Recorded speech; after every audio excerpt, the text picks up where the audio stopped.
di algo de lo que es la asociación. Hablo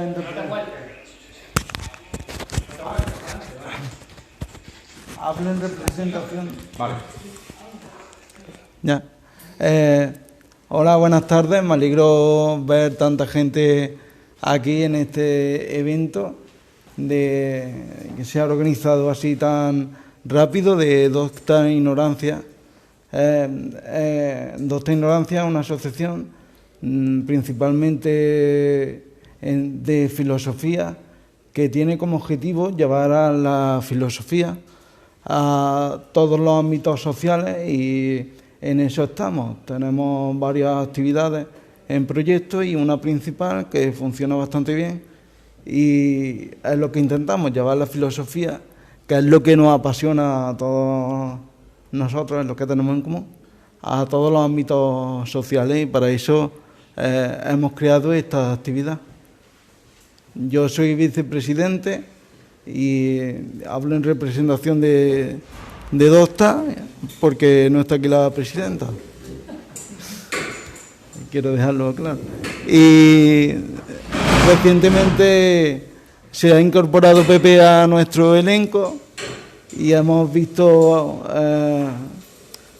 que sería positivo hacer esta actividad el método de filosofía para niños y practicar un poco la filosofía en directo.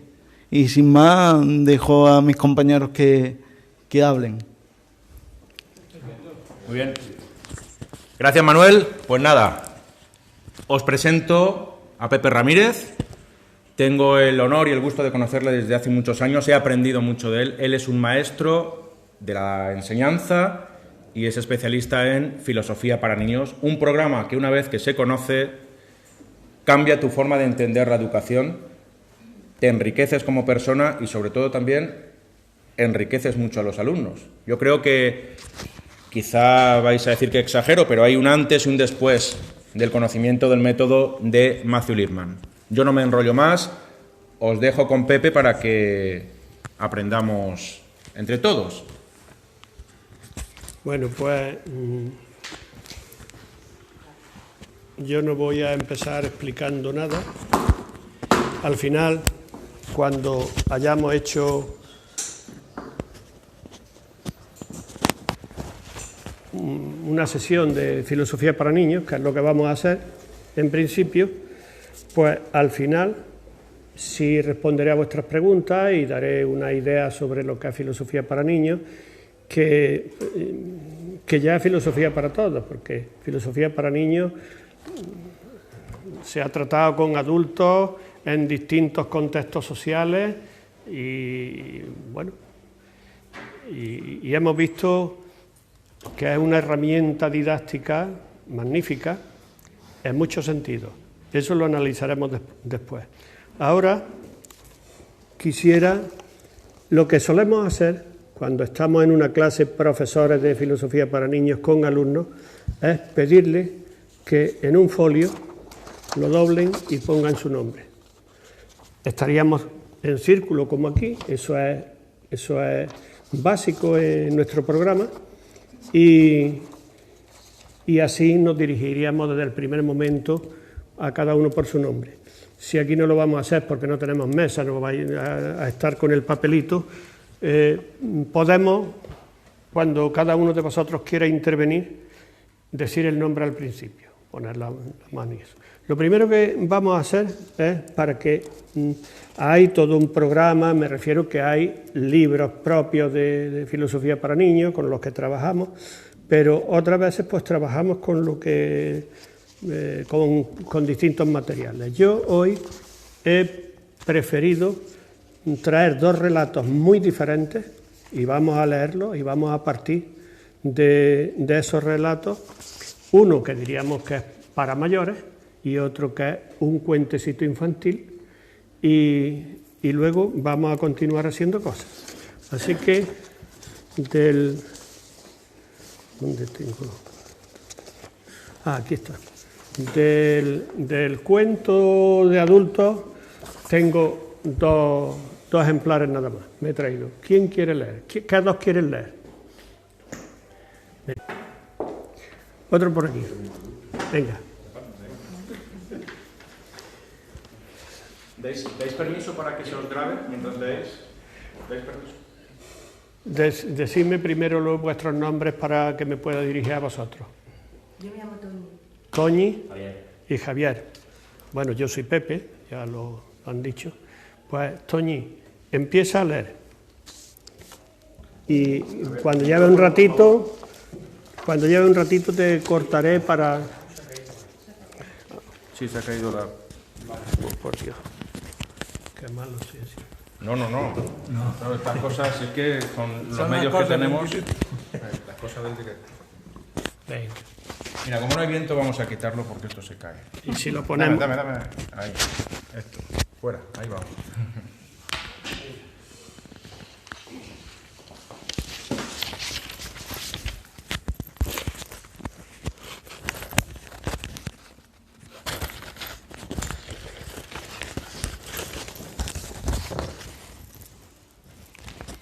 Bueno, Edward John Moreton Drax Plunkett, Lord Dunsany, nació en 1878 en el condado de Meath y murió en Inglaterra en 1975. Su literatura se resume en una aseveración que realizó en 1921. No escribo nunca sobre cosas que he visto, escribo sobre las que he soñado. Él es autor del regalo que sigue, El Bureau de Champs de Maux. A menudo pienso en el Bureau de Champs de Maux y en el malvado viejo que había sentado en su interior. Estaba en un callejón que hay en París con su portal formado por 3 vigas de madera marrón, la de arriba apoyada sobre las otras como la letra griega pi, y todo el resto pintado de verde. Una casa muchísimo más baja y angosta con su vecina e infinitamente más extraña, algo capaz de gustar a cualquiera. Y sobre el dintel, pintada con descoloridas letras amarillas en la viga vieja y oscura, se leía esta leyenda: Bureau Universal de Champs de Maux. Vale. Te quiero venir aquí para no mover mucho el micrófono. Y vamos a ir parando de punto y aparte en punto y aparte. El título está en francés, es la oficina de cambio de males, de problemas, de dolores, de penas. Una oficina de cambio de moneda, pues cambio de males. Sigue, Javier. Entré sin más y abordé al hombre indolente que ocupaba un taburete junto a su mostrador. Le pregunté el porqué de su casa prodigiosa, qué malvadas mercancías cambiaba, con muchas otras cosas que deseaba saber, llevado de mi curiosidad. De no ser por eso, desde luego, habría salido de allí inmediatamente, porque había un aire tan malévolo en aquel hombre seboso, en la manera de colgarle sus flácidas mejillas y en sus ojos perversos, que uno diría que había tenido tratos con el infierno y había salido ganando por pura maldad. Yo creo que me pongo más cerquita. Sí, quizá me lo pongo en este bolsillo, ¿no? Sí,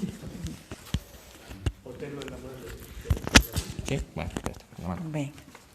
Tal era mi anfitrión, pero sobre todo su malignidad residía en sus ojos, los cuales tenía tan inquietos, tan apáticos, que uno habría jurado que estaba drogado o muerto, como las lagartijas que permanecen inmóviles en un muro y salen disparadas de repente.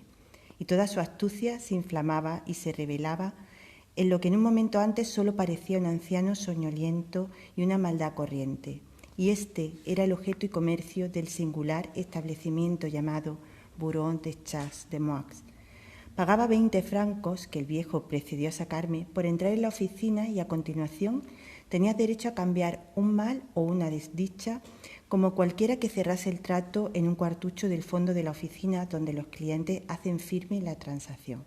Al parecer, el hombre que había enajenado su cordura abandonaba la tienda de puntillas con una expresión feliz y bobalicona en el semblante. En cambio, el otro se iba meditabundo, con la mirada turbia y enormemente inquieta. Casi siempre parecía que trocaban males contrapuestos. Pero lo más perplejo que me dejó En todas mis charlas con aquel hombre voluminoso, lo que aún me tiene perplejo es que ninguno de los que hacían un trato en aquella oficina volvían por allí. Un hombre podía ir día tras día durante semanas, pero una vez cerrado el trato no volvía a aparecer. Eso me contó el viejo, pero cuando le pregunté por qué, se limitó a murmurar que no lo sabía. Fue descubrir el porqué de este extraño fenómeno, y no otra cosa, lo que en definitiva me decidió a efectuar la sanción en el cuartucho del fondo de aquella misteriosa oficina. Decidí cambiar un mal insignificante por otro igualmente leve. Intenté conseguir para mí una ventaja tan pequeña que apenas representase un desafío al destino, pues desconfiaba profundamente de estos negocios, sabedor de que el hombre jamás ha sacado provecho de lo maravilloso y de que cuanto más milagrosa parece su ganancia, más segura y firmemente lo atrapan los dioses o las brujas. Unos días después iba a regresar a Inglaterra y empezaba a temer que me marearía.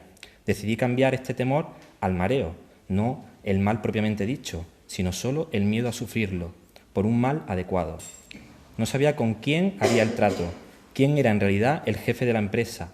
Uno jamás se entera de eso cuando compra, pero concluí que ninguno sacaría demasiado de tan pequeña transacción. Le hablé al viejo de mi proyecto y se burló de la insignificancia de mi mercancía, tratando de animarme a efectuar alguna operación más tenebrosa, pero no consiguió hacerme cambiar de idea y entonces me contó historias, con aire jactancioso, sobre los grandes negocios, los tremendos tratos que habían pasado por sus manos. Una vez había acudido allí un hombre para intentar cambiar su muerte. Se había tragado un veneno por accidente y solo le quedaban 12 horas de vida. Aquel viejo siniestro logró complacerle. Tenía un cliente que deseaba cambiar ese género. Desearle un diálogo, Sí. ¿no? ¿Pero qué dio a cambio de la muerte?, pregunté. La vida, dijo el viejo siniestro con una risita furtiva. Debió de ser una vida horrible, dije. Eso no era asunto mío, dijo el propietario, haciendo sonar perezosamente en su bolsillo, mientras hablaba, un puñado de monedas de 20 francos.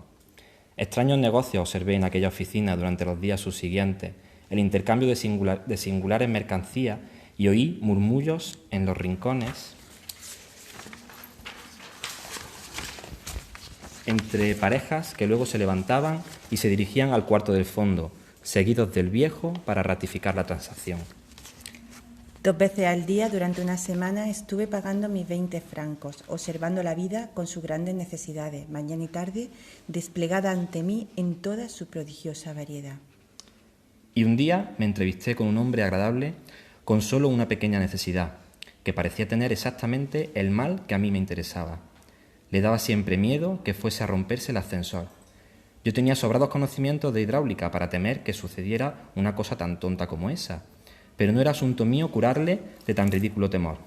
Bastaron muy pocas palabras para convencerle de que el mío era el mal que le convenía, ya que jamás cruzaba el mar, y yo, por mi parte, podía subir siempre las escaleras andando. Y también me sentí convencido en ese momento, como debe ocurrirle a muchos en dicha oficina, de que jamás llegaría a turbarme tan absurdo miedo. Sin embargo, a veces es casi la maldición de mi vida. Después de firmar los 2 pergaminos en el cuarto telarañoso del fondo y de rubricarlo y ratificarlo, el viejo, para lo que tuvimos que pagarle 50 francos cada uno, regresé a mi hotel. Y allí, en la planta baja, vi el mortal artefacto. Me preguntaron si quería subir en ascensor. Llevado por la fuerza de la costumbre, me arriesgué y contuve el aliento durante el trayecto, fuertemente agarrado con ambas manos. Nada me inducirá a intentar semejante viaje otra vez. Antes subiría a mi habitación en globo. ¿Y por qué? Pues porque si un globo se estropea, aún tiene una posibilidad. Puedes abrir un paracaídas si revienta, pero si el ascensor se desprende, se acabó. En cuanto al mareo, jamás volveré a marearme. No sé decir por qué, pero sé que es así.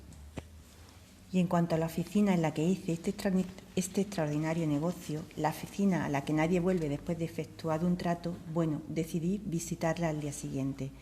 Con los ojos vendados podía encontrar el camino hasta el anticuado barrio del que parte una calle sórdida, al final de la cual tomas la calleja de la que sale el callejón sin salida donde se encontraba el extraño establecimiento. Pegada a él hay una tienda con columnas estriadas pintadas de rojo, Su otra vecina es una modesta joyería que exhibe pequeños broches de lata en el escaparate. Es tan incongruente compañía En esta tan incongruente compañía se hallaba la oficina con sus vigas y sus paredes pintadas de verde. Media hora después me encontraba en el callejón que había visitado 2 veces al día durante una semana. Encontré la tienda de las feas columnas y la joyería que vendía broches, pero la casa verde de las 3 vigas había desaparecido.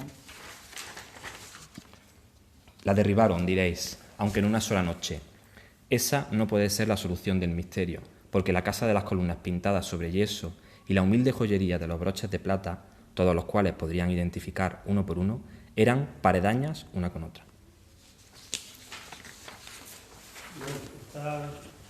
Este es un relato breve. Se considera que este señor, Lord Dunsany, es el precursor de la literatura fantástica. En él han bebido después otros escritores importantes, Lovecraft y algún otro que conocéis. Y si hay más interés por ahí, recordad el nombre, Lord Dunsany, como suena, con una Y al final. En la época, perdón, soy Miguel, este señor no pudo haber dicho que un globo podía caer en paracaídas porque el paracaídas no se... Eso ahora lo vamos a resolver. Vale. Ahora, perdona, hombre. Ahora la siguiente fase, vamos a seguir el método correctamente como al pie de la letra. Ahora, la siguiente fase sería leer el otro texto y luego hacer alguna pregunta que nos sugiera, que nos hayan sugerido. Pero para no perdernos un poco de esta historia, si queréis, aquí tenemos folio en aquellas mesas también, por si alguien quiere escribir, y hacer alguna pregunta y conservarla, porque cuando hayamos visto a lo mejor una pregunta, alguna otra de las que se hizo ya no nos acordamos. Pensad un momentito y hacer alguna pregunta que os haya llamado la atención y que creáis que vais a provocar en los demás un diálogo. Normalmente, en Filosofía para Niños, pensamos que una pregunta es buena para esto cuando parte de un conflicto cognitivo. Y un conflicto cognitivo es algo así como cuando decimos, pero hombre, ¿esto cómo puede ser, no? Cuentan algo, nos dicen algo, ¿esto cómo es? ¿Y esto por qué? Sí, cuando nos trastocan nuestro estado normal de creencia, nuestra situación de que todo está correcto según nosotros pensamos. A ver si sois capaces de hacer algunas preguntas de esas. Hombre, a ver si sois capaces, no lo dudo, capaces sois, que queráis. ¿Pero pensando como niño o como adulto? Como adultos. Nosotros aquí no estamos simulando nada y vamos a tener un diálogo de adultos. Como adulto, la pregunta que a mí me asalta inmediatamente es ¿por qué suscitar un debate con un problema fantástico, no con un problema... Perdón, vamos a organizar esto para que lo oiga la gente. El que tiene la palabra tiene que tener el micrófono, si no, no queda nada. Disculpa. Ahora, Javi, si quieres... Alguien que ayude para ir al micrófono. Y ahí dejamos una silla libre, que quiera hacer la pregunta se viene para acá y el teléfono... Venga, que yo me lo quedo yo. Venga, bueno, Miguel, ya. Venga, ya. La pregunta, ¿por qué? La pregunta que yo me adelanto yo, quiero decir, mi pregunta es ¿por qué crees que es interesante suscitar un problema de tipo cognitivo, poniendo como ejemplo una situación fantástica y real, en lugar de hacerlo con una real que opino que es suficientemente, que puede ser suficientemente válida a la hora de suscitar una reflexión? ¿Por qué recurrir a la fantasía? Esa es mi pregunta. Yo lo estoy resumiendo, porque es interesante suscitar interés, y repitiendo, bueno, lo entendemos, con un relato fantástico.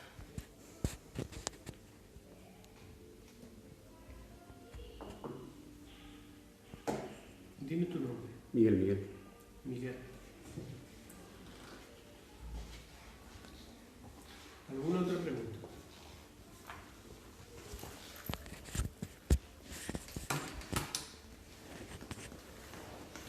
Mira, yo pregunto, porque la pregunta que iba a hacer un poco responde, ¿no? Porque está claro que las metáforas siempre nos funcionan muy bien para hacerme, por ejemplo, la pregunta que me surge a mí es ¿por qué estaría dispuesto a cambiar un miedo por otro? ¿Qué me lleva a mí? ¿Estaría yo dispuesto simplemente a cambiar un miedo mío por otro? Y está claro que con una metáfora de este tipo me facilita llevarme a esa pregunta. No sé en qué circunstancias de la vida real yo me plantearía con facilidad si yo estoy dispuesto a cambiar un miedo por otro. No sé. Y no estoy intentando responder, ¿no? Es seguir un poco el hilo de la conversación. Javier, ¿no? Javier. ¿Alguna pregunta?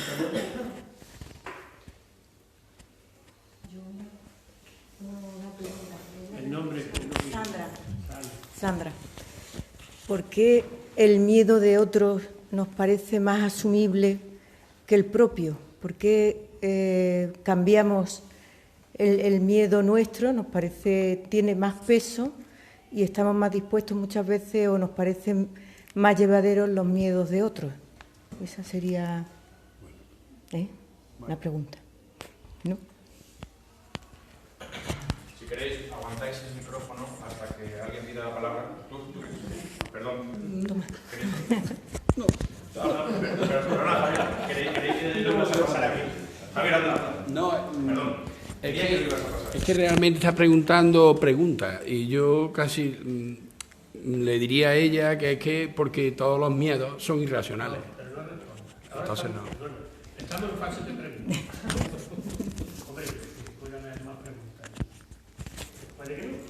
No importa. Y luego ahora entramos ya. ¿Alguna pregunta más? Bueno, pues no presionamos a nadie. Vamos ahora a leer el otro cuentecito infantil.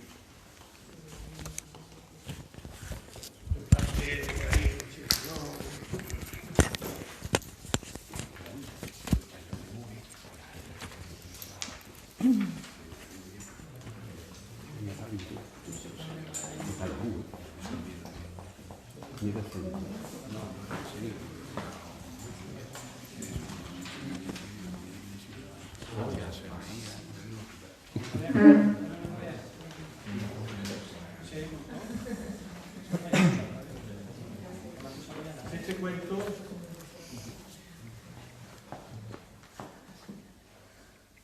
Aquí. voy a hablar un poquito y enseguida lo leo. Voy a hablar del autor. Este cuento lo escribí yo, que tengo una nieta que tiene ahora mismo 6 años y cuando tenía 3 ya empezó, abuelito, cuéntame un cuento. Y este cuento se me ocurrió a mí estando sentado con una señora de 98 años en una residencia, en una especie de patio, jardín, y tenía enfrente un edificio de oficina, todo acristalado, y las nubes pasando. Y lo escribí después. Veis que no están bien hechos ni siquiera la puntuación de los diálogos ni nada de eso, lo escribí ahí deprisa y corriendo para mí, y bueno, ya si algún día lo publicamos ya lo arreglaré. Empezamos a leer, vamos a empezar por este lado. ¿Micrófono? Diga usted su nombre, señorita. Micaela Ramírez. Es mi hermana.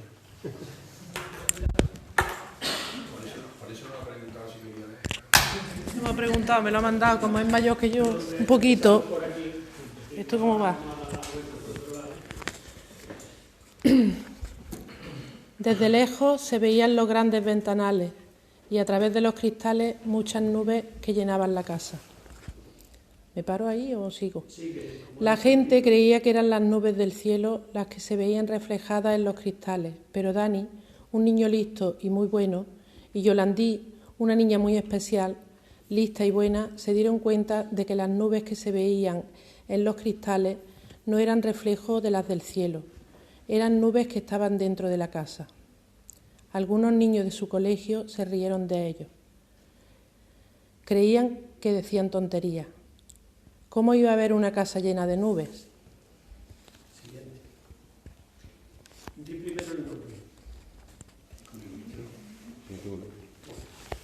Perdón. Me llamo Laura. Sigo. Cuando salían del colegio, los niños y las niñas miraban las ventanas de la casa y se veían muchas nubes, grandes y pequeñas.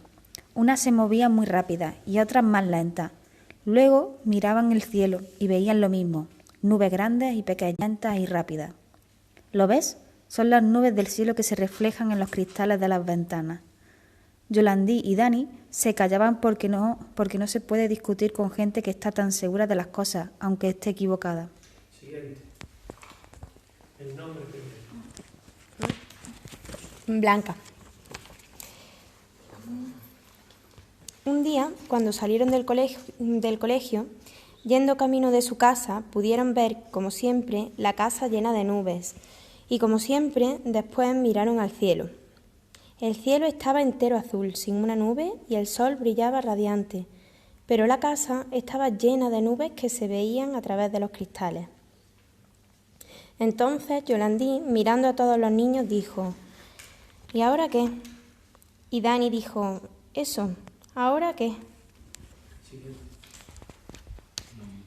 Vale. Azahara.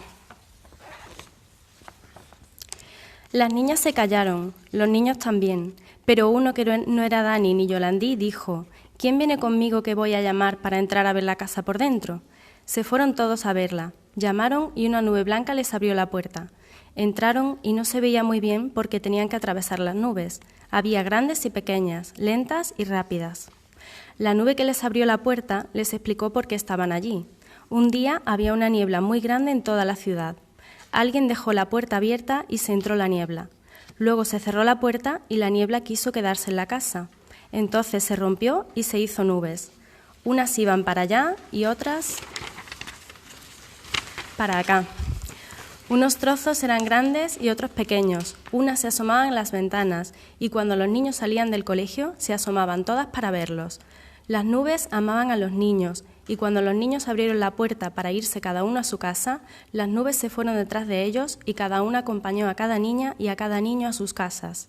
Después no sabían qué hacer, si juntarse todas y convertirse en niebla o quedarse separadas como nubes, pero una pequeña subió al cielo como un globo que se escapa y las demás también la siguieron. Entonces se veían las nubes en los cristales de la casa. El siguiente, que se llama Dani. Bueno, Dani. Dani dijo: las nubes están en el cielo, se han salido detrás de nosotros. Lo que se ve en los cristales es su reflejo. Y Yolandí dijo: eso, ya no hay nubes en la casa. Y los dos entraron cada uno en su casa. Todos los demás pensaron lo mismo. La madre de Dani dijo: qué raro, se ha nublado el cielo de pronto. Y Dani dijo: sí. El padre de Yolandí dijo: estaba el cielo raso sin una nube y se ha nublado en un momento.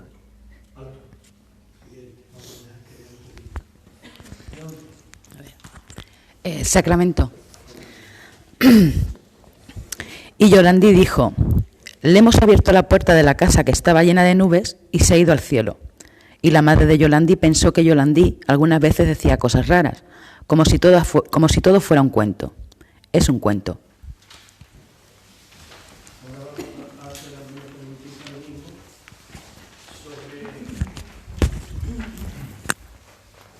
Sobre este cuento que acabamos de leer. Igual surge alguna pregunta interesante.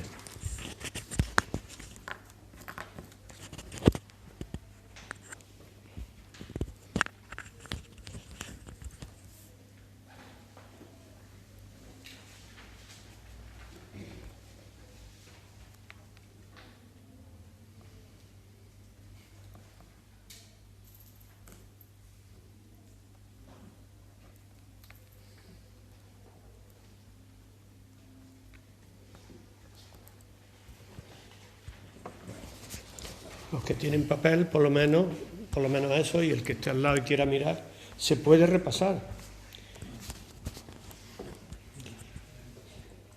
y ver alguna cosa que llame la atención.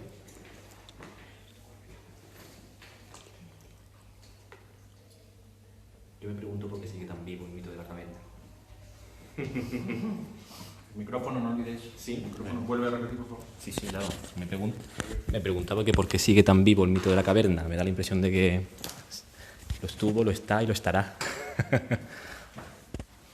Esta pregunta a mí me llama la atención. Ah, sí. ¿Qué es lo que te la ha sugerido? Sí. ¿Qué es lo que me ha sugerido? El reflejo de la realidad, ¿no? Vivimos en un reflejo. Sí. Por internet, perdón.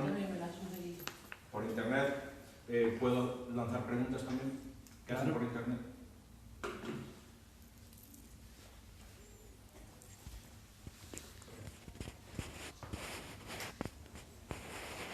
Bueno, pero perdido.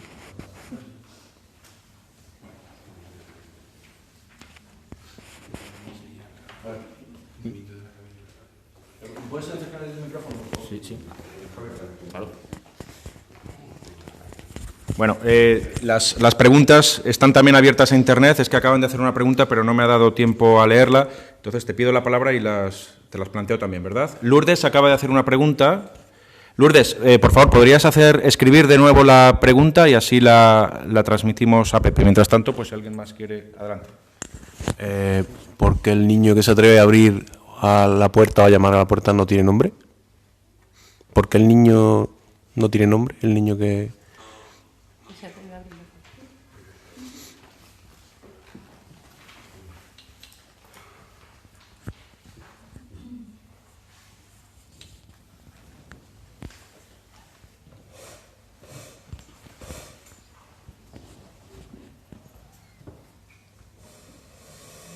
¿Nombre? José María.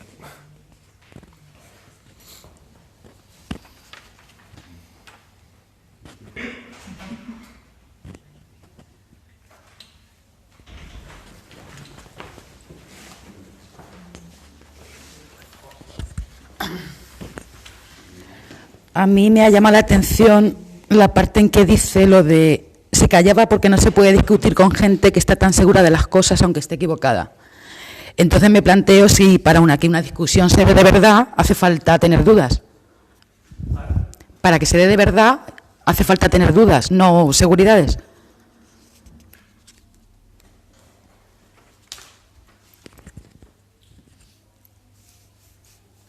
No sé dónde pasarlo ahora.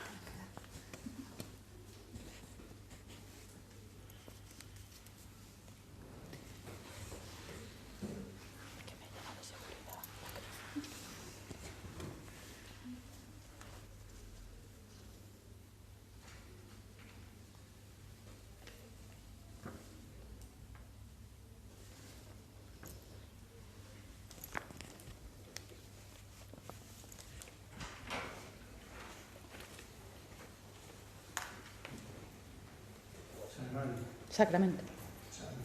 Sacramento, sí. Tela el nombre.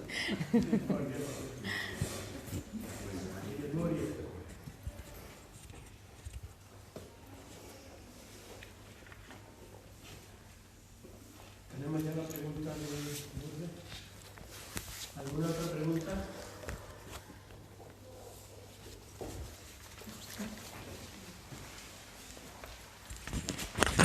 José, me llama la atención la parte en la que las nubes no tienen claro si convertirse en niebla o si seguir siendo nubes individuales. Y al final todas siguen individualmente como nubes. La pregunta es, ¿por qué siguen individualmente como nubes y no deciden juntarse?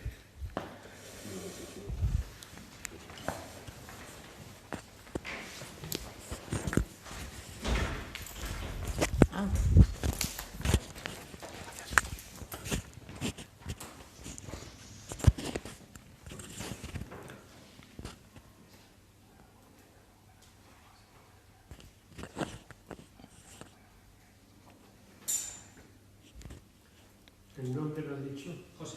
Ah, José, sí, José Carlos. Otra por internet de Lourdes dice, ¿qué tipo de realidad tienen los reflejos?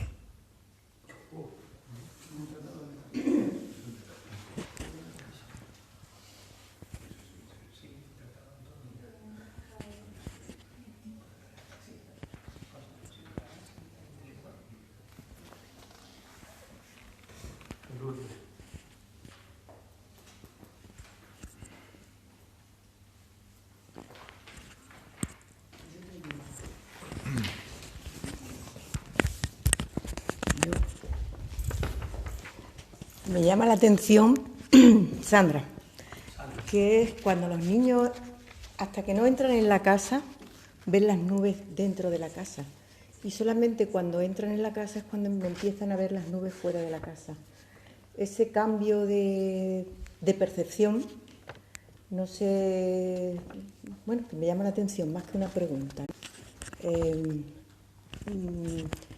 ¿Las nubes han estado siempre dentro y después están fuera o son los niños los que entran y salen?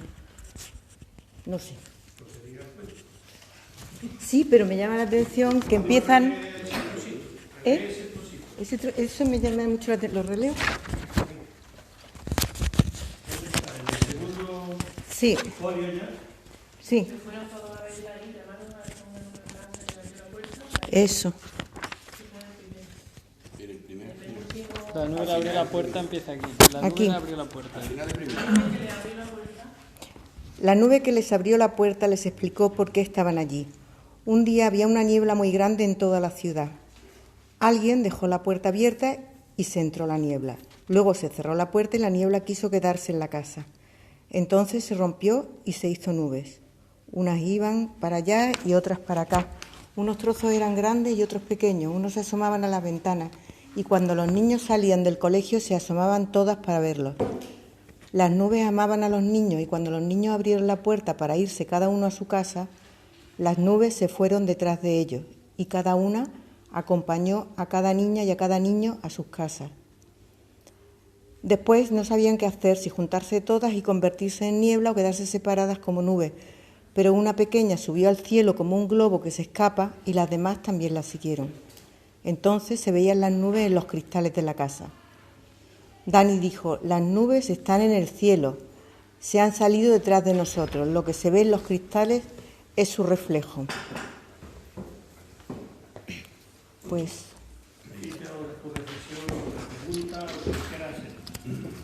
A ver. O sea, el proceso parece que entran y están allí las nubes. Y las nubes están separadas porque dice hay una grande, otra pequeña, van para acá, van para allá. Y luego, cuando salen los niños, salen detrás. Salen detrás. Salen detrás. Y dudan, lo acompañan a cada uno a su casa. Ay. Lo acompañan a cada uno a su casa. Dudan si quedarse juntas todas formando una niebla o irse separadas. Se separaron. Y una vez que dejaron a cada uno en su casa, una pequeña fue la que inició la fuga hacia arriba, hacia el cielo, y se fueron todas para arriba. ¿Cuál era tu reflexión? Micrófono y los dos, abríos un poco y dejad ese hueco para que estén dentro del círculo. A ver, mi reflexión era que mientras los niños ven las nubes, todo el mundo pensaba al principio del cuento que las nubes eran las que se reflejaban en los cristales y sin embargo 2 niños solamente eran los que eran capaces de ver que era al contrario, que eran las nubes las que estaban dentro. Pero cuando todos los niños entran dentro, las nubes salen y ya no están dentro, ya saben los niños que no están dentro, porque han percibido las nubes dentro. Todos se han enterado que había nubes dentro. Sí. El cable tiene que tener. Si no. No, porque es que hay 30 conectados, bueno, van cayendo y tal, pero hay 30 conectados y... Todos se han enterado de que al principio se veían nubes y solo 2 sabían que las nubes no eran, las que se veían allí no eran reflejos de las del cielo, pero como había nubes en el cielo también, otros niños dedujeron que las que se veían eran reflejos del cielo. Cuando entraron en la casa se enteraron todos de que efectivamente los 2 niños solos que decían que había nubes dentro llevaban razón y la mayoría estaba equivocada. Entonces vieron que había nubes dentro. Y cuando se salieron, pues todos sabían ya la historia como era perfectamente. Había nubes dentro de la casa y se salieron detrás de ellos, subieron al cielo y después vieron que había nubes y esas sí eran ya reflejos. en los cristales, y esos eran reflejos. Concreta tu reflexión. Y si puedes en una pregunta, mejor. Pásale. A ver, es que no sé exactamente centrarla. ¿Por qué hasta que los niños no vieron por sí mismos las nubes dentro,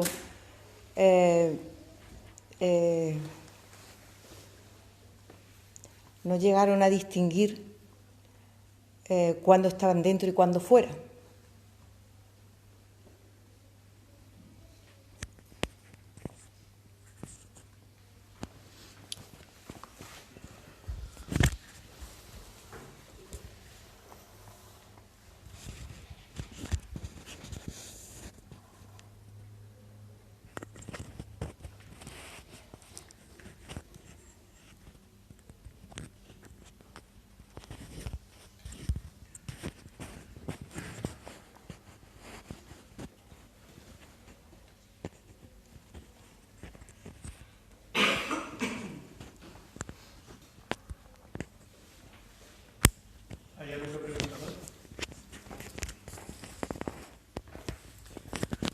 Hacemos entonces, hombre, además tenemos 9 preguntas ahora mismo.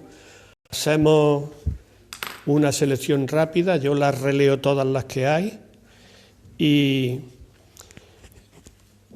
vais pensando en que luego voy a pedir que se levante la mano sobre esa pregunta o en una segunda lectura. La primera pregunta era de Miguel: ¿por qué es interesante suscitar interés con un relato fantástico?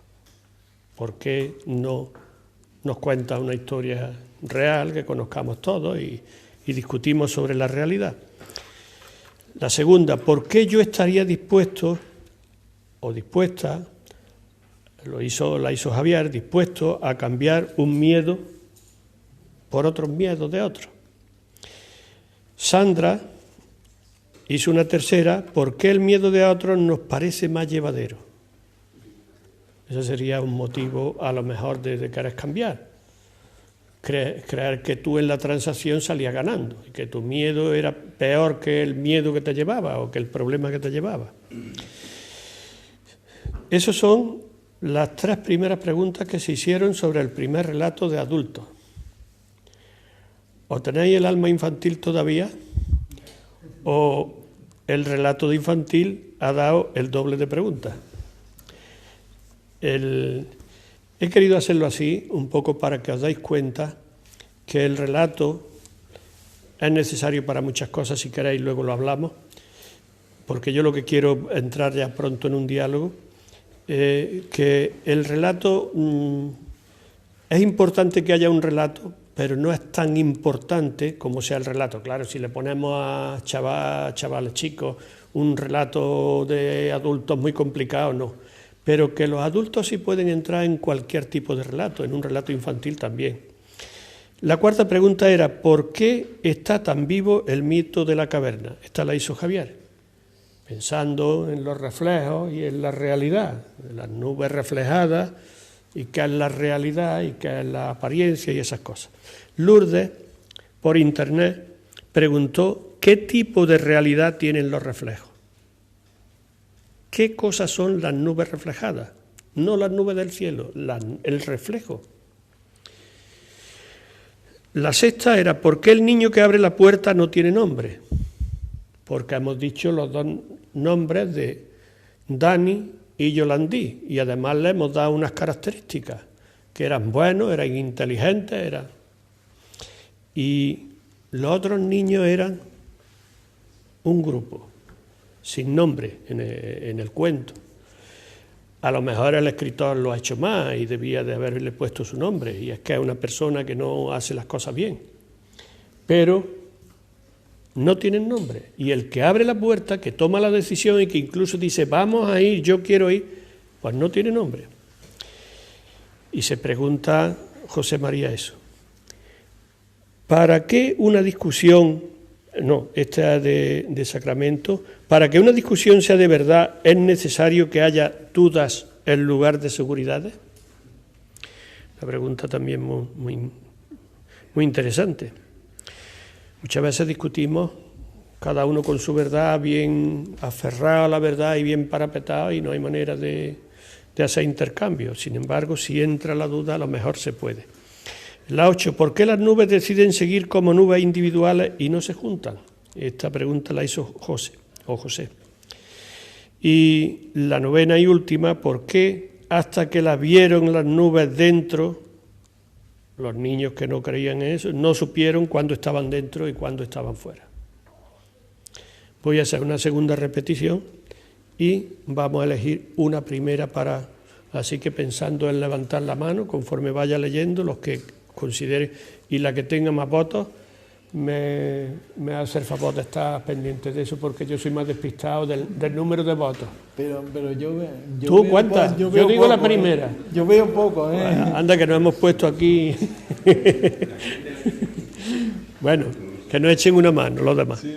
Entonces, leo la primera pregunta y manos levantadas el que quiera discutir sobre eso. ¿Por qué es interesante suscitar interés con un relato fantástico? ¿Quién quiere discutir sobre eso? ¿Ni el que la ha hecho?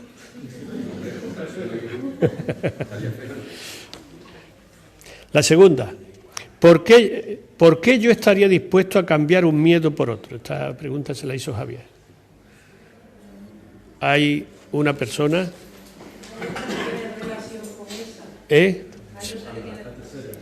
La tercera, Sandra, que preguntó ¿por qué el miedo de otros nos parece más llevadero? 1, 2, 3, 4, 5, 6, 7, 8. Se puede unificar las dos preguntas, o sea, tratan el mismo tema. Bueno, vámonos a la otra. Aquí tenemos 8 ya para la tercera. Y si queremos unirla a la segunda. 8 votos.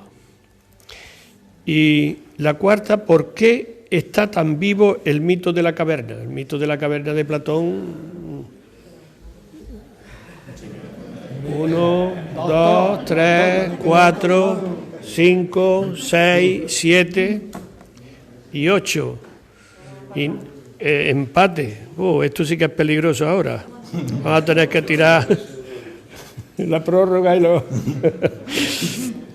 La de Internet, la de Lourdes. ¿Qué tipo de realidad tienen los reflejos?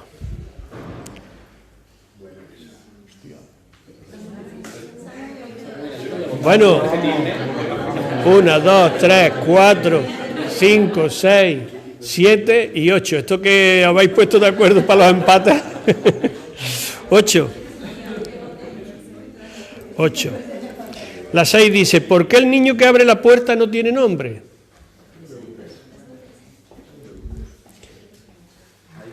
Tres. La 7, para que una discusión sea de verdad es necesario, sea buena, es necesario que haya dudas en lugar de seguridades. 1, 2, 3, 4, 5. La 8. ¿Por qué las nubes deciden seguir como nubes individuales y no se juntan? 1, 2, 3.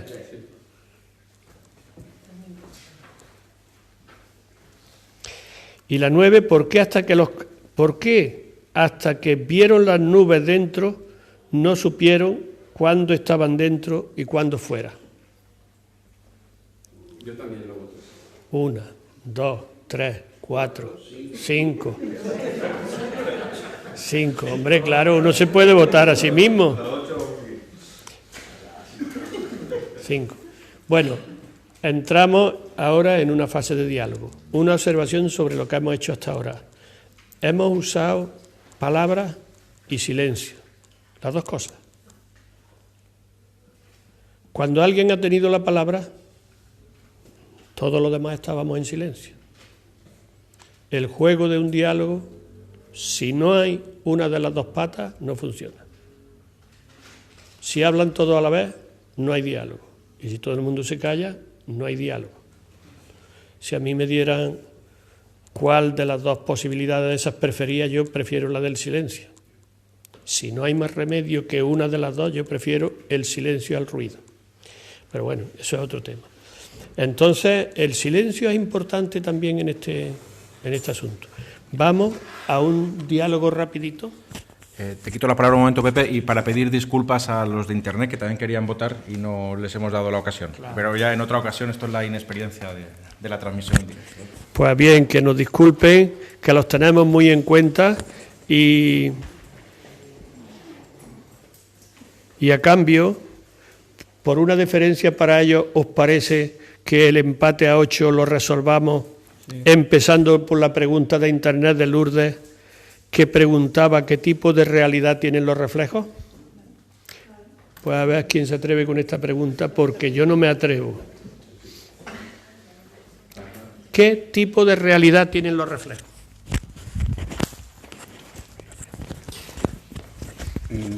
Es que esa es una pregunta que yo considero no tanto filosófica como puramente física, y quizás no es el foro para responder a eso. Es decir, eso no creo que sea una pregunta que surja de la especulación, sino que está respondida ya desde la época imagino que de Newton o desde antes. Esa es mi humilde y ya está, esa es mi respuesta.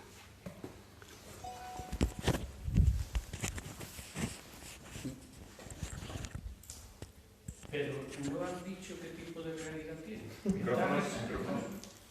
Sí, lo puedo decir. Pero no has dicho qué tipo de realidad tiene. En fin, dice que está resuelta, pero yo tengo mucha curiosidad en... Venga. Es que esto del micro hace que la dinámica se ralentice mucho. Lo digo para la próxima. Es que lo que falla es la pregunta. Esa pregunta no es correcta. Entonces, desde el punto de vista científico, habría que formularla de otra forma, pero de esa forma está mal expresada la cuestión. Entonces, forzar una respuesta por primar la pura especulación cae más dentro de la pose o de la falacia o de la discusión por discusión que sobre el objetivo científico de saber qué pasa cuando se produce un reflejo, ¿no? Voy a venir aquí para hacerte preguntas para no estar corriendo. Bien. Dice que la pregunta, desde un punto de vista científico, no está bien formulada. ¿Cómo la formularías tú?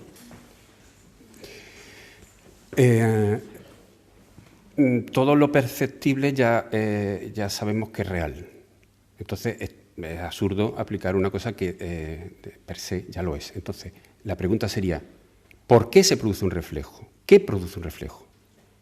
Pero preguntar de qué color es el caballo blanco de Santiago no es una pregunta es falaz, es absurda. Una pregunta absurda. ¿Alguien se atreve a discutir eso? No, pero me ha salido una duda de lo que ha dicho. ¿Existe una pregunta mala? Porque él ha dado por hecho que existen preguntas malas y preguntas que no lo son. Ha dicho, hay un error en la pregunta. Vale, si es por lógica, para que nos entendamos, vale, si no sigue los pasos, correcto, pero si no, cualquier pregunta es válida. ¿Quién responde eso? Yo respondería, pero vamos, no quiero. En Internet te apoyan. ¿Dónde está la sensación? ¿Cualquier pregunta es válida siempre como pregunta? ¿Es válida siempre? No, matemáticamente, científicamente no. Eso, por lógica. Perdona, a lo que él está diciendo, yo diría que vale, pero por lógica. O sea que si me está diciendo que las premisas son equivocadas, al ir paso por paso en plantear la pregunta, sí puede ser absurda, en el sentido de que tú mismo te has contestado. Pero si no... Se llama contradicción. Correcto, pero si no existe... filosóficos, sino lógicos. Vale, pero si no existe una pregunta, salvo que tenga llamémosla así, para entendernos todos, un 7 entre medias, cualquier pregunta es válida. No va a decidir tú cuál es válida y cuál no es válida. Todas son válidas. ¿Y eso no es imponerme a mí un criterio tuyo? Por supuesto. El mío. El mío. Entonces, ¿ves cómo siempre se llega al absurdo cuando se intenta superar una barrera? Pero es que... Perdona un momento, vamos a ver. Un momento. Esto se puede resolver de alguna manera. En vez de decir, esta es tu opinión, y llegamos al absurdo, porque ya nos paramos ahí, pues se le pueden pedir razones y se te pueden pedir a ti razones de por qué sostienes lo que sostienes y a él por qué sostiene, y que es como funciona también la ciencia. La ciencia se llega en un momento a un punto X, en una explicación X, y pasado mañana sale un estudiante que entra en un laboratorio y están allí los grandes científicos y de pronto se le ocurre una idea y que pone en duda todo lo anterior. Y sabéis, el proceso de la ciencia conocemos cómo funciona. Si demuestra, vale.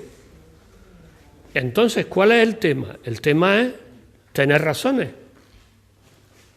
¿Y si no se puede? ¿Tú qué? Sí. Vamos a pasar que hablen otros para no quedarnos atrancados ahí. Yo no sé, voy a intentar interpretar la pregunta. Yo la entiendo, los reflejos los entiendo como una especie de metáfora que representaría la duda y la incertidumbre en el conocimiento. Es como yo la interpreto, no la interpreto de manera literal. No sé.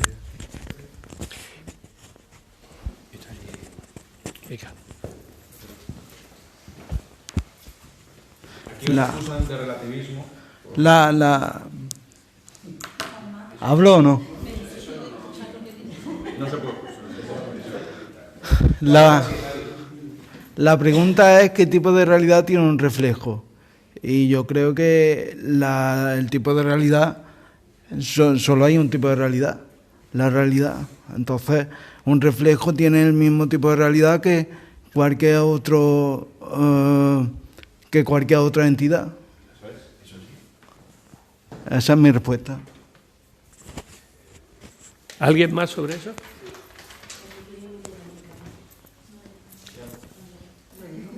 Sí, venga.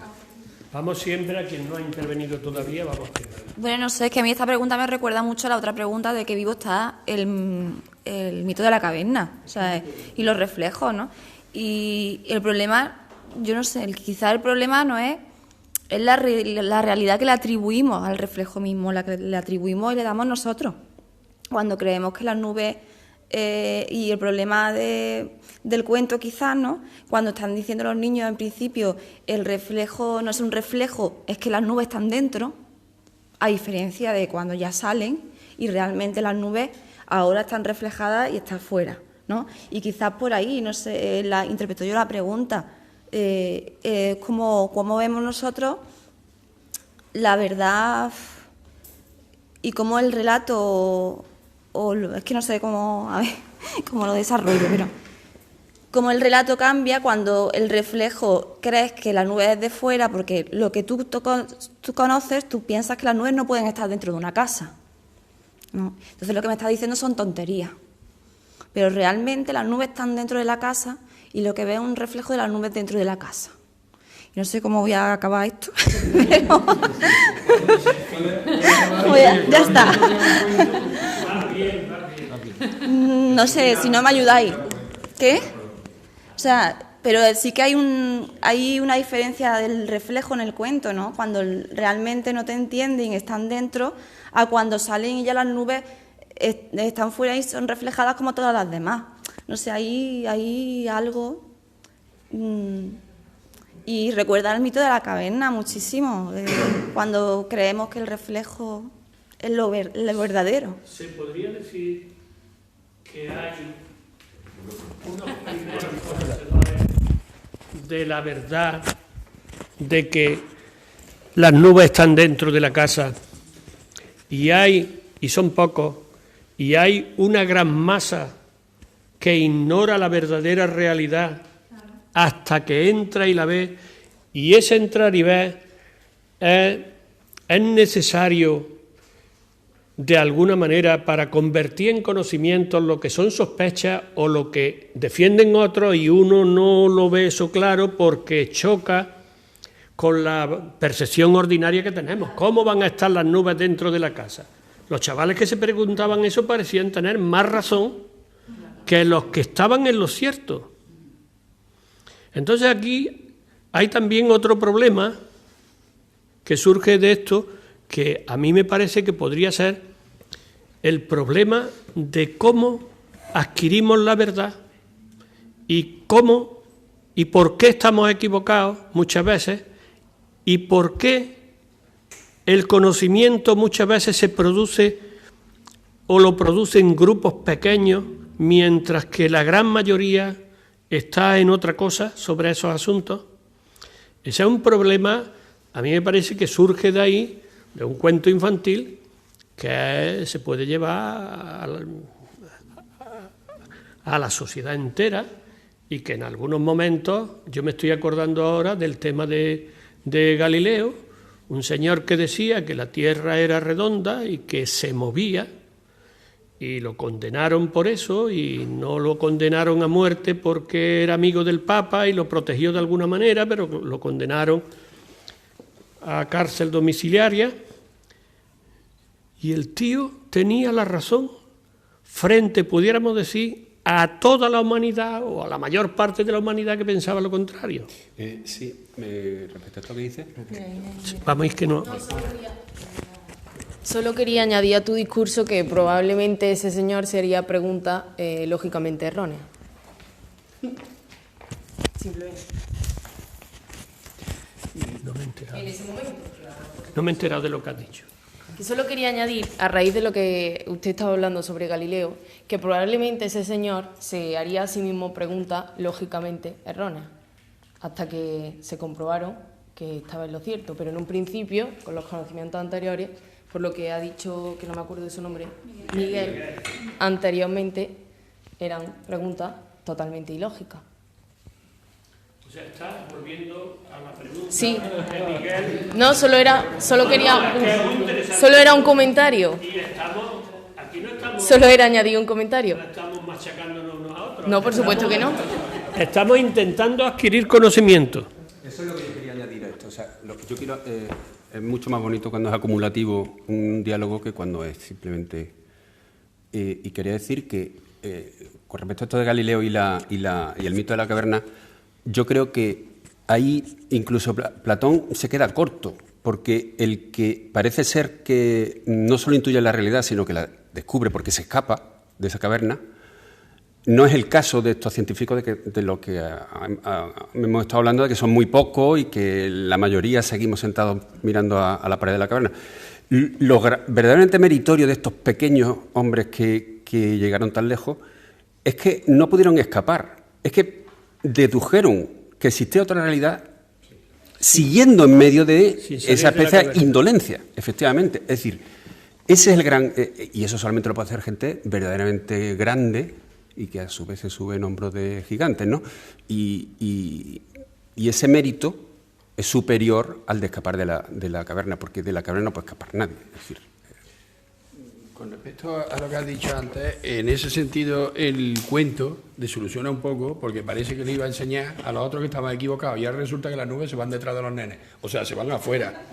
Pues ahora ya que habíamos aprendido que la visión no es lo que creíamos y la convenció a todos diciendo, entrad, verás cómo lo veis. Y lo has visto, ahora resulta que las nubes salen fuera y llevan razón todos, en vez de uno. ¿Todos llevan razón? Claro que sí, llevan todos Los que dicen que las nubes son un reflejo y los que dicen que las nubes están dentro, ¿los dos tienen razón? Sí, porque las nubes se han salido, entonces llevan razón los que estaban afuera. ¿Alguien quiere discutir eso?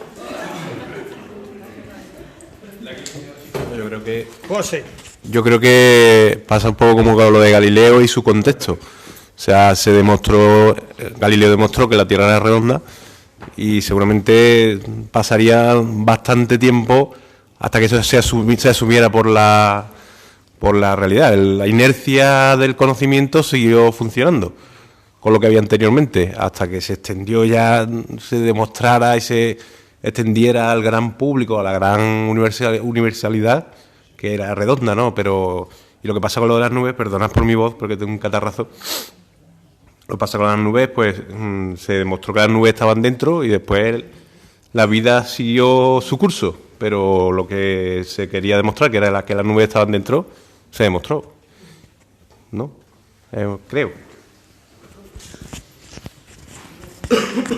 Se podría decir que cuando las nubes estaban dentro y Dani y Yolandí, estos dos niños tan maravillosos, decían que estaban dentro, ellos tenían razón y los que decían que era un reflejo estaban equivocados, y no se puede decir que los dos llevarán razón. Bueno, hay filósofos que dicen que sí. Según el paradigma que se siga,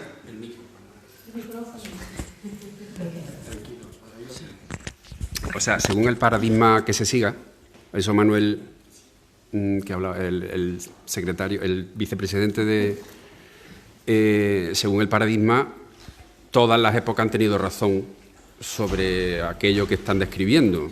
Lo que cambia es el paradigma. Bueno, le paso la de esto a Manuel para que... Manuel, si vas a seguir hablando de paradigma, dinos qué es un paradigma.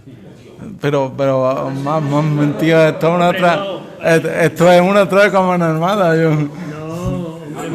Me han metido a mí aquí en un follón que... Es que si no, hombre, puede ser que hay personas que no sabemos movernos en ese mundo. ¿Cómo que no? Yo sé moderar, pero yo no sé qué es un paradigma. Un paradigma, digamos que es un sistema, ¿no? Un sistema que explica la realidad desde un determinado punto de vista. Aquí hay más filósofos además de yo, así que si alguien tiene algo que decir con respecto a eso y corregirme, que lo haga.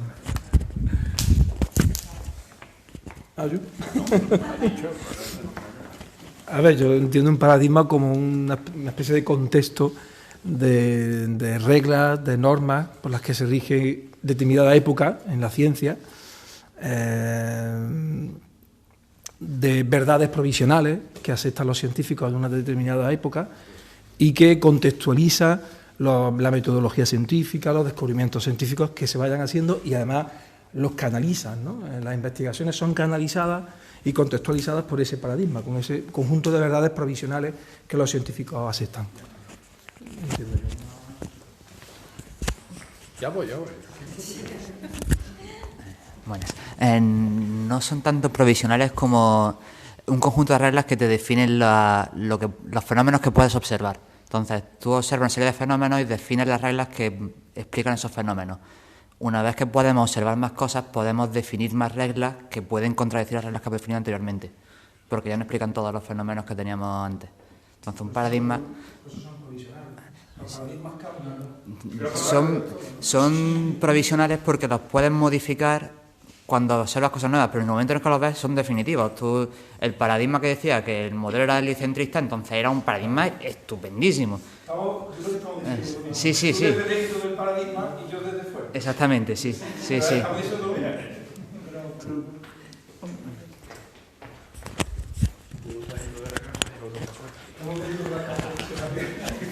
Pero yo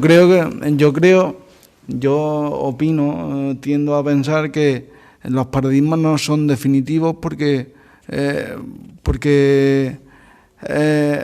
lo que observa se tiene que falsar, tiene que ser falsable. Entonces nunca son definitivos porque tienen que entrar dentro del paradigma la posibilidad de que ese hecho y esa explicación sea falsable para que sea científica. Pero te pregunto, ¿eso lo sabía Ptolomeo cuando hizo su teoría del mundo, de cómo funcionaba la Tierra y de esas cosas?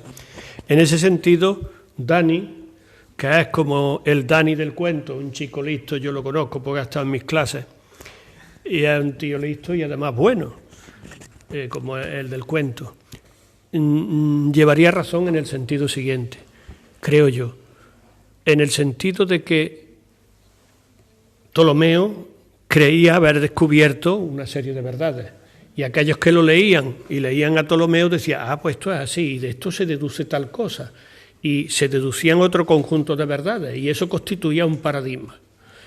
Y con el tiempo, viene Galileo, si estamos hablando de estas dos personajes nada más, y se carga ese, porque tiene otra evidencia, empieza a tener alguna evidencia, algunas razones para decir lo contrario y lo dice. Y al principio los paradigmas se resisten. ¿Cómo me va a mí a discutir?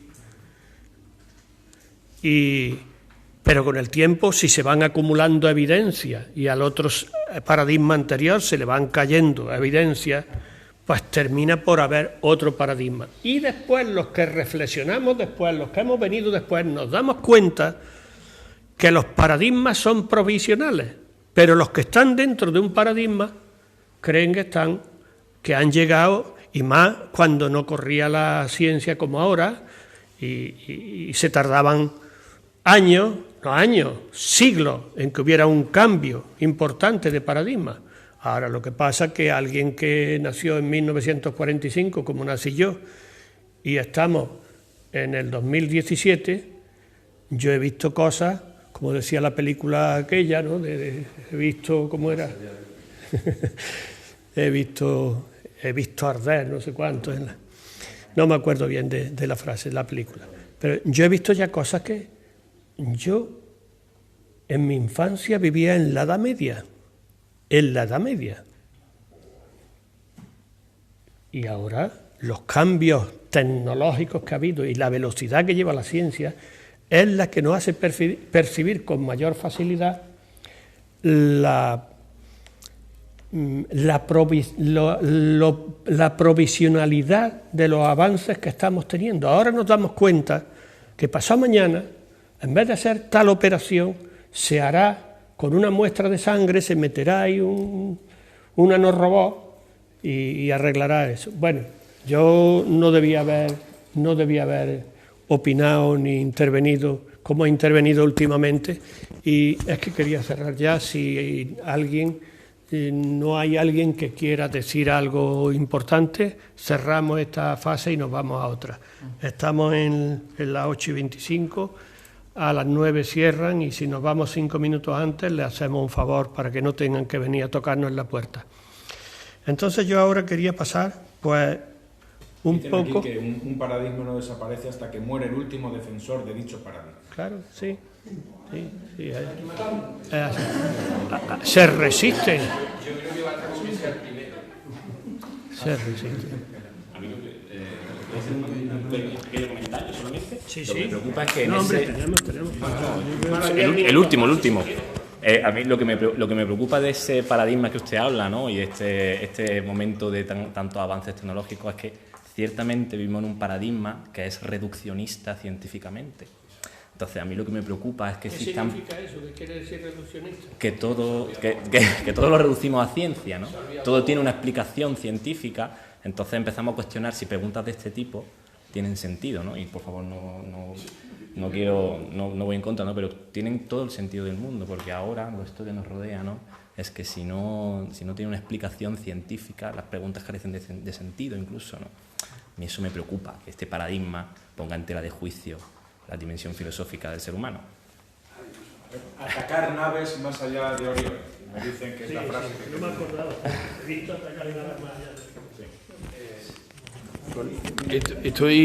Yo estoy con Javi, que ahora parece que todo tiene sentido porque tiene explicación, pero entonces todas las cosas que no se pueden ni tocar ni ver no existirían en el sentido, digamos, científico. Tiene un coste, es lo que quiero decir. Estamos todos y parece que toda la tecnología es maravilloso, pero estamos pisoteando otras cosas que son maravillosas y no son tecnologías, y a lo mejor no se pueden explicar, pero existen. O sea que yo estoy con Javi o Javier. Me dicen por aquí que el tema de la realidad es una cuestión filosófica, que no lo olvidemos. Es lo que me han dicho. ¿En relación con qué? Es lo que me han dicho. Es una cuestión filosófica. Kant, Descartes. Bueno, terminamos con esta parte. Bueno, yo he escrito ahí 4 cosas para explicar ahora, en vez de al principio, si yo creo que habéis tenido una experiencia. Yo la he tenido también, yo he tenido una experiencia. Y para mí, esta experiencia repetida una y otra vez, años, en las clases de secundaria y de bachillerato, para mí han sido una experiencia gratificante, muy gratificante, y en la cual me he sentido como profesor a gustísimo. Y hemos tenido una experiencia. Si yo hubiera explicado antes qué es filosofía para niños y a dónde vamos y qué esto, lo otro, esto hubiera sido una exposición, como muchas, una conferencia, que es interesante también tener datos y tener conocimiento, pero a mí me parece que aquí hay una experiencia. Y esta experiencia consta, he dicho ya que consta de palabra y de silencio. Si hacemos la reflexión, aquí ha habido un diálogo verdadero, ha habido un diálogo cooperativo. Si ha habido algún aprendizaje, ha sido un aprendizaje cooperativo. No ha sido un aprendizaje competitivo. No ha sido un aprendizaje individualista. Sí, individual, los aprendizajes son individuales siempre. Si aprende uno, aprende ese. Y si otro aprende, aprende ese otro. Pero yo me quiero referir a que hay aprendizajes que son individualistas y competitivos, y de lucha de unos contra otros entre los que aprenden. Alguna vez en mis clases me ocurrió lo siguiente, que yo por un pasillo le di a unos alumnos unos apuntes que venían bien para un examen que íbamos a hacer, no sé qué. Y los alumnos, esos, más bien alumnas eran en este caso, se lo callaron, lo reservaron para ellas y no lo comunicaron. Eso era un modo de concepción de la enseñanza competitivo. Y es verdad que el sistema también lo propicia. Se miran en los exámenes que llamamos de selectividad y que cada día le cambian de nombre, en ese tipo de exámenes hasta una centésima cuenta. Hasta una centésima puede contar para entrar en la universidad o no entrar en esta facultad o en esta otra. Por tanto, es en ese sentido un aprendizaje competitivo. Aquí es cooperativo. Si ahora tuviéramos que poner notas aquí, yo como profesor, que no soy, aquí no soy profesor, y en mis clases cuando actuaba así tampoco lo era simple moderador. Y ha habido en algunos casos verdaderas peleas en el sentido ansiedad por conocer los alumnos cuál era mi posición en un tema debatido fuerte. Algunas veces, pongamos por ejemplo, en el aborto. Ellos querían saber de qué era yo partidario y yo tenía que terminar de esta manera. Digo, mira, si tú me dices a mí que eres partidario del aborto, con la mayor apertura posible, decía, aborto libre en todos los casos y en todas las situaciones de la mujer y en el 9º mes menos un día, yo te pongo un 0. Pero si me dices nada más que eso, si me dices que el aborto de ninguna de las maneras, ni en ningún caso, tienes un 0. Entonces, ¿qué es lo que estamos buscando? Que pienses, que des razones, que compares con otros, que oigas las razones que dan los que piensan distinto que tú. Y eso no es fácil en una discusión, vamos a decirlo entre comillas, pero sí es fácil en un diálogo ordenado, en un diálogo del tipo que habéis tenido. Si aquí ha habido algún fallo, seguro que ha sido por culpa del moderador.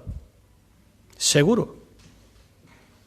Y no lo digo por una falsa humildad, como dicen los entrenadores de fútbol, si ganan, el mérito es de ellos, si pierden, yo soy el culpable. No, lo digo que un moderador bueno, que esté entrenado en su trabajo, resuelve los problemas sin tener él que dictar doctrina, vamos a decirlo así, y con la simple intervención, sabiendo llevar de un sitio para otro la palabra, y que la gente. Y luego, el clima que habéis tenido, extraordinario, de respeto, de no una voz más alta que otra en el sentido de eso que dices es una tontería. No, aquí nos hemos escuchado e incluso hemos manifestado posiciones diferentes pero respetuosas. Este sistema es como construir una casa. Y cada uno no tiene todos los ladrillos. Cada uno tiene sus ladrillos, que son sus verdades, sus opiniones, sus creencias previas. Y esos son 4, 5, 7 ladrillos. Pero el resto de los ladrillos lo tienen los otros. Y podemos hacer dos cosas. Coger mis ladrillos para mí, mis razones para mí, defenderlo yo a capa y espada, o yo pongo un ladrillo, tú pones otro, y vamos subiendo la casa. Y esta es la ventaja de un conocimiento cooperativo, que es el que se da en los equipos científicos más punteros, que están en un laboratorio y que dan un salto de alegría cuando el último que ha llegado descubre, mira esto, y resulta que es una maravilla, porque dan con la clave. Eso por un lado. ¿Qué es filosofía para niños? Filosofía para niños tiene unos fines, que podáis deducirlo de esto que he dicho, lo digo por tampoco alargarme mucho. Estos fines, pues, podríamos decir que están relacionados con educar y no meramente enseñar, con educar ciudadanos preparados para intervenir en un sistema democrático. El sistema democrático en el que vivimos y en el que vive Occidente supone que nosotros tenemos capacidad, los ciudadanos tenemos capacidad para sentarnos en un jurado, en un juicio, y dictaminar sobre la persona que está allí, a la que se está juzgando si va a estar 20 años en la cárcel o no va a estar ninguno. Quizás ellos no decidan exactamente cuánto tiempo va a estar en la cárcel, pero van a decidir si es culpable, si no es culpable, si ven algunos atenuantes. Bueno, pues este tipo de educación va en eso. Estamos construyendo, o vamos a construir, ciudadanos capaces de actuar con madurez en una situación democrática y en una situación de intervención social, de cooperación social, etc. Hay un programa. El programa, digamos que son un conjunto de textos, que aquí he traído algunos para mostrar. Si me traigo todo lo que tengo en casa, pues necesito... Bueno, estos son 3 novelitas que están clasificadas un poco por edades, pero ya veis, al haber visto el relato infantil que hemos leído, que también ha dado juego para personas adultas, aquí están un poco pensadas por edades y también están pensadas por temas filosóficos.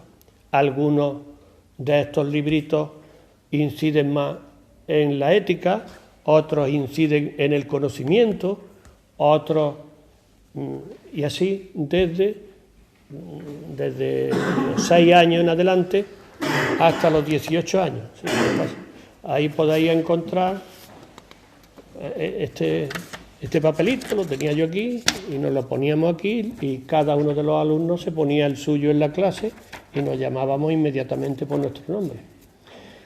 Escribían las preguntas en la pizarra, salían y las escribían en su cuaderno, y cuando alguien se olvidaba de poner su nombre, le llamaba yo rápidamente la atención y digo, oye, falta en tu pregunta algo más importante que la pregunta. Además, así las primeras veces, el nombre. Tú eres más importante que la pregunta.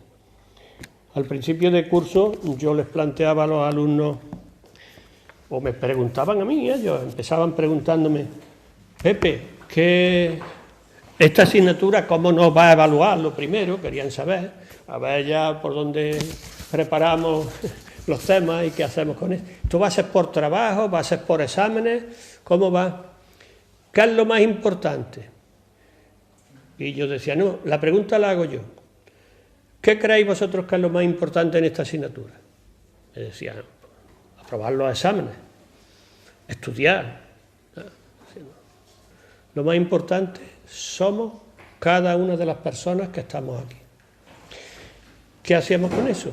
Pues que el programa no solo prevé conocimiento, sino que prevé también, al 50%, va hacia la razón, hacia la inteligencia, y al 50% va también a la afectividad, a crear un entorno emocional en la clase agradable. Yo he tenido la suerte de ver alumnos que estaban condenados a ser mirados por encima del hombro, a ser ninguneados por los demás alumnos, que en esta clase no había listos ni torpes y que podían dar su opinión y que su opinión era respetada y que podían sacar un 7, un 9, en vez de sacar los cinquillos que sacaban y muchas veces 3 suspensos o 4. Entonces aquí se crea un clima afectivo que es también muy interesante de cara a los problemas que se están sucediendo de bullying y de todo eso. Aquí se aprende a convivir los niños con las niñas y a respetar la palabra y a que, con un dicho conocido, yo iba a decir de mi pueblo, pero se dice en todas partes, que el más tonto hace relojes. En esta clase el más tonto hace relojes. El más tonto puede plantear una pregunta que te deja descolocado. Y un niño de 5 años te puede obligar a decir, anda, pregúntaselo a tu mamá. Mi hijo tendría esa edad cuando le preguntó a mi padre, abuelo, cuando yo me case tú vendrás a mi boda. Y mi padre, que era reflexivo y callado, echó sus cuentas y dice, yo creo que no. Calculó y dice, tendría que llegar a los 95, en fin, él haría sus cálculos. Y entonces mi hijo dice, pues yo no quiero que te mueras. Y hizo la pregunta clave, ¿por qué nos tenemos que morir? Tendría 5 años. ¿Por qué nos tenemos que morir? Una pregunta que tiene castaña, ¿no? Entonces, ¿por qué nosotros no partimos de un tema? Es decir, vamos a hablar sobre la amistad. Yo hasta que no conocí filosofía para niños, yo quería hacer, en mi clase siempre se hizo, desde que empecé, siempre se hizo debate, en las clases de lengua,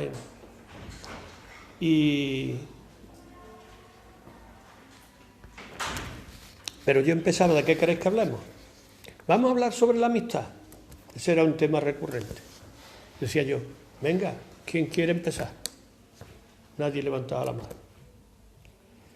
Ahora bien, cuando se plantea en una clase de niños y niñas de 12 años, ¿por qué las niñas ya no quieren tratar con nosotros y se van con los niños de los otros cursos mayores? Ahí sí que hay un interés, un pique, un dolor.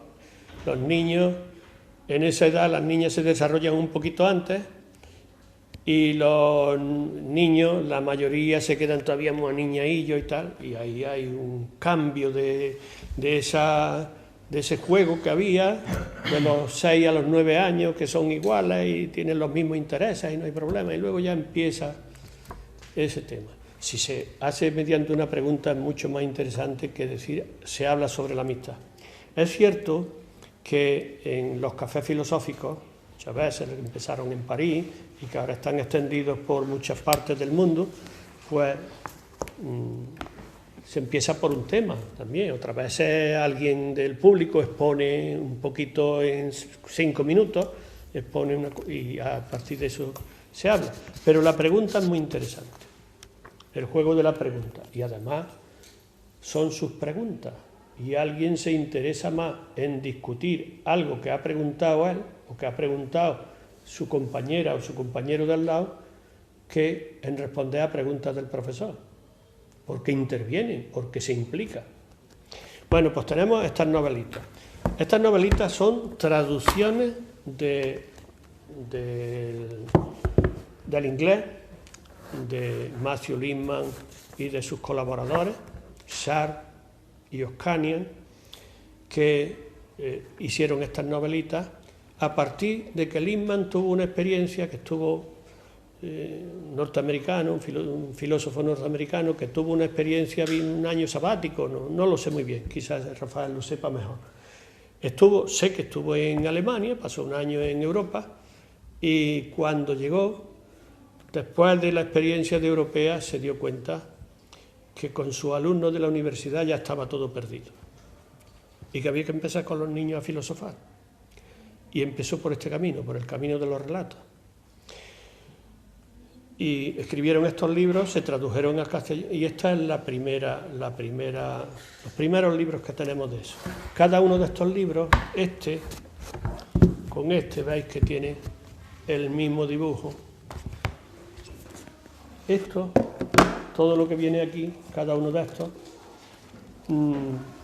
son para el profesor una serie de ejercicios y actividades. Bueno, este primero me parece que es de información. Capítulo 1. Todo esto son actividades. Si el profesor se ha preparado la clase, si se lo ha leído previamente y sabe de qué va, van saliendo los tópicos en las preguntas que más o menos van en la novela, y si hay un momento de confusión, de duda, se recurre a esto y tal. Aquí nosotros, en este grupo, pues no tiene mucho sentido que planteemos ejercicios, que hagamos este libro durante todo un año o 2 años y hagamos los ejercicios. Aquí no, estamos cogiendo la metodología un poco más libre. Por aquí se empezó. Luego estos libros tienen muchas cosas interesantes, pero es verdad que son libros norteamericanos y están en el contexto norteamericano y las sociedades cambian, y algunas de las partes de la novela pues aquí no tiene mucho sentido, y bueno, y ya después se han escrito más, bueno, ya lo tenemos, se han escrito más libros y más textos.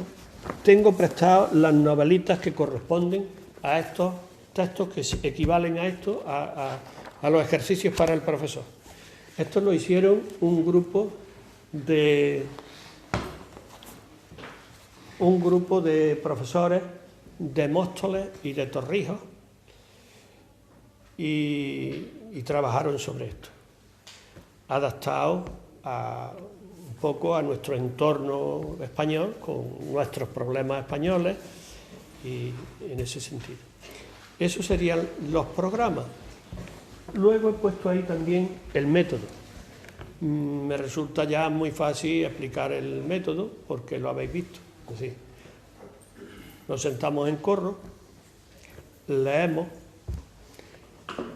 La lectura es interesante por varios motivos, porque de momento no sabemos de qué hablar, pues partimos de un relato que nos suscita alguna duda, algunas preguntas, pero también aquieta y tranquiliza las clases. Llega la gente de una clase de educación física, llegan sudorosas, los pone a leer y se tranquiliza. Yo en los últimos años, que ya era perro viejo, aprendí además la potencia que tiene el relato. Un relato tiene más poder educativo que ninguna otra cosa. Evidentemente, las matemáticas son matemáticas y es difícil meter ahí relatos. Pero yo, cuando una clase venía así nerviosa y tal, y yo ya no estaba ni para hacer ni cosas, ya estaba un poco, yo soy una estrella en decadencia, una gigante, ¿cómo se llama? La gigante roja. Yo soy ya una gigante roja de paso a yo qué sé, a la explosión final. Y yo llegaba y decía, el otro día iba yo por la calle y había 2 niñas de vuestra edad que iban hablando, y la primera fila le decía a la señora, callarse, callarse, callarse. Y se hacía el silencio inmediatamente. Si dices, empiezas con un relato, siempre hay más atención. Bueno, pues ya habéis visto. Se hace un relato, se hacen preguntas, se discute. Luego nosotros añadíamos allí que todo el mundo escribe todas las preguntas, que todo el mundo lleva un diario de clase breve, pero para no estar toda la clase escribiendo todo lo que va pasando, pues el diario de clase se hace después y bueno, y si se escribiera todo son 7 folios, pues se pide medio folio, un poco más de medio folio. Sin embargo, hacíamos un diario de clase que cada día lo hacía una persona, y ese diario de clase sí se escribía todo lo que pasaba en la clase lo más que se pudiera, es decir, lo más al pie de la letra. Fulanito dice no sé qué, el otro pregunta, el otro interviene, da estas razones, pone este ejemplo, en fin, se escribe todo. Y luego eso nos servía para 2 cosas. Una, para reflexión del que lo trabajaba y para aprendizaje, era individual y le tocaba a lo mejor 3 veces al año, dando la vuelta a todos los alumnos. Y 2, para 9 preguntas que nosotros hemos hecho y hemos tratado malamente una, en la clase siguiente, si la tuviéramos, si esto fuera una clase de bachillerato, querríais seguir tratando esto. ¿Qué hacemos? A ver, ¿quién tiene el diario de clase? El general. Fulano, lee lo que dijimos ayer. Lo leía todos sus 3 folios en un momento y vamos a seguir. Se trataron las preguntas 3, 5 y 7. Quedan las 6, las 8. ¿Va? Hacíamos también, agrupábamos preguntas cuando se parecían y las tratábamos todas juntas, la 1, la 7 y la 3. Y se hacía esas cosas. Bueno, yo tuve la suerte de tener una asignatura en la que no había libros, en la que solo estaba el boletín oficial de la Junta de Andalucía con el programa. Era una ética que sacaron,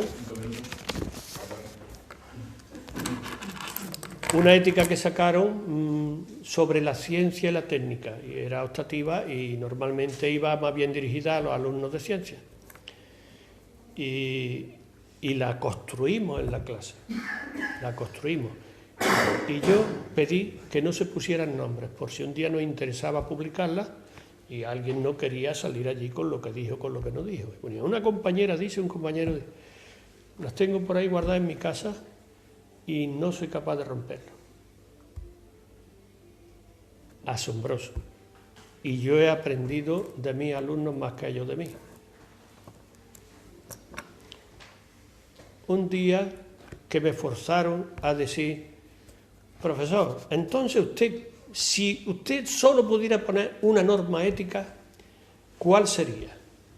Y de esas veces que me convencían, y dije yo, pues yo creo que el respeto a la vida humana. Y me sale una chavala que vestía en aquella época con las medias de color, como la canción, y el pelo alborotado y toda esa historia, y la miraban así un poquito como rara, y me sale y dice, profesor, ¿no le parece a usted mejor decir el respeto a la vida sin humana, a toda vida? Pues sí, eso lo aprendí yo entonces.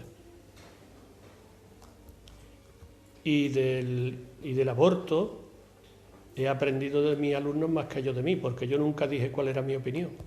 Pero yo sí fui modificando mi opinión a partir de lo que oía. Bueno, lo dejamos aquí. ¿Había alguna cosa más importante? El uso preferente que se ha dado, eso lo termino en un minuto. El uso preferente que se ha dado en las clases. Otros usos. Esto se ha usado en asociaciones de barrio, asociaciones de padres, en la cárcel, en 1000 sitios. Y en todo da resultado. No porque el moderador sea muy inteligente, no porque los materiales que se lleven sean muy buenos, sino porque las personas que se sientan son escuchadas, son respetadas y y pueden participar en un diálogo como este, se sienten bien y se sienten a gusto. Rafa, ¿tú querías decir algo más? ¿Con esto terminamos? Sí, bueno, pues yo voy a decir que aunque yo conozco el programa desde hace muchos años, he vuelto a aprender en una sesión más, siempre se aprende más, y que es un verdadero placer haber podido contar contigo, que espero que no sea la última vez, y que, no sé, me interesa mucho vuestra opinión al respecto. No sé si esto os ha sido útil o no. ¿Tú crees que funciona esto con todo el mundo? Sinceramente, no, y con todos los alumnos. Hay algunos casos que no. Hay casos concretos, pero se puede adaptar. Lo bueno también del programa de Filosofía para Niños es que se puede adaptar a distintos contextos, como tú bien has dicho, a distinto tipo de personalidades y demás. Yo no tengo nada más que añadir porque, Pepe, ha sido un verdadero placer y gracias por haber estado con nosotros. ¿Alguien de los demás quiere decir una última palabra? ¿O penúltima? Pues la palabra del aplauso, si te parece bien, ¿de acuerdo?